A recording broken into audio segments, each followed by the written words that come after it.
أعوذ بالله من الشيطان الرجيم بسم الله الرحمن الرحيم.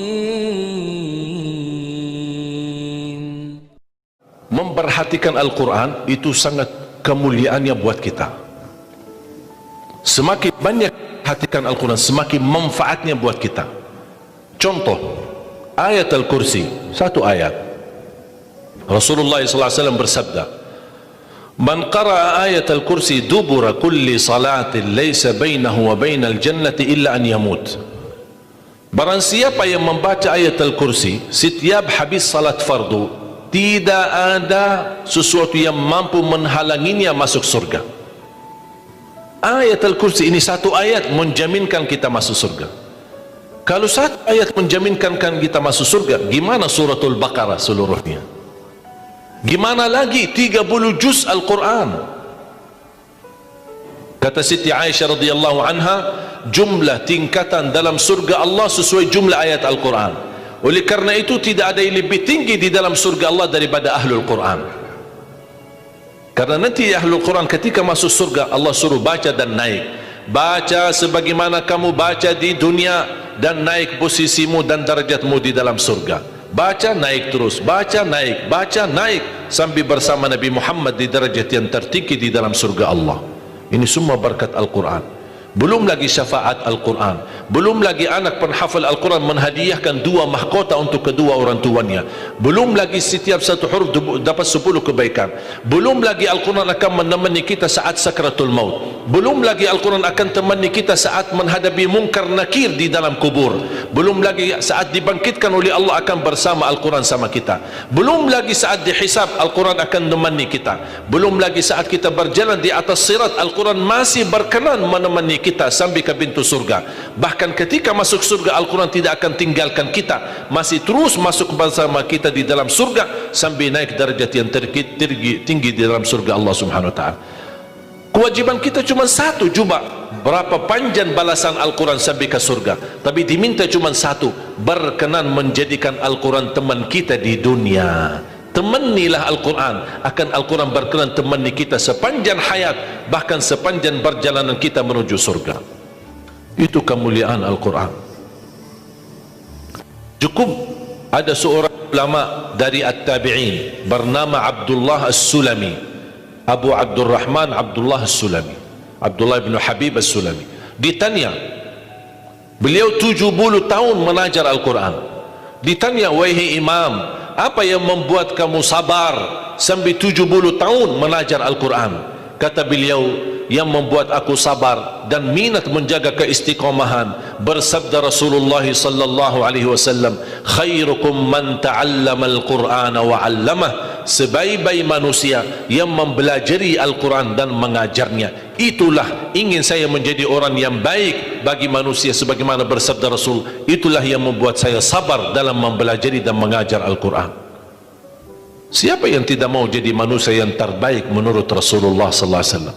Itulah bersama Al-Quran.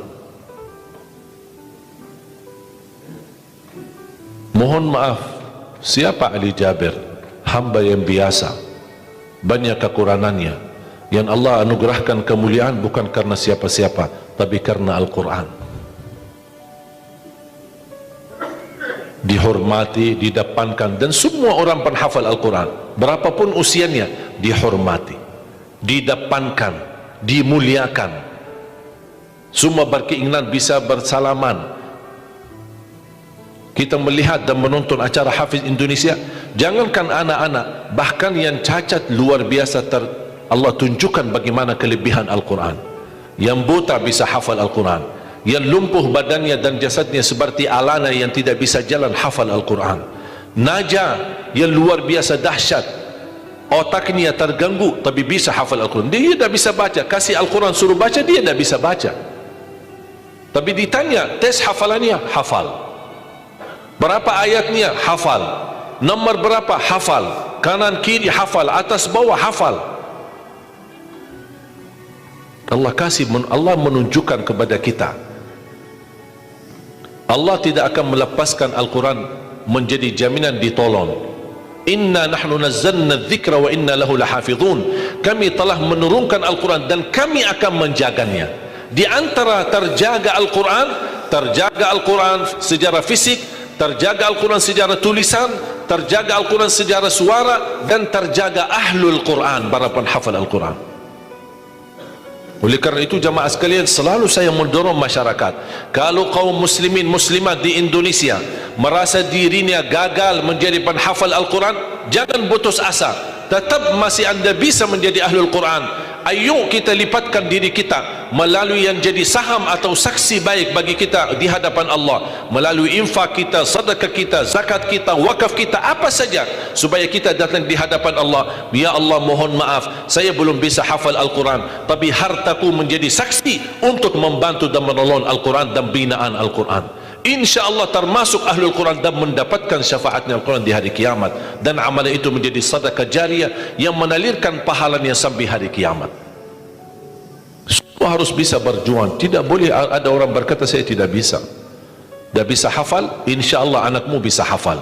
Kalau anakmu belum bisa hafal, InsyaAllah cucumu bisa hafal.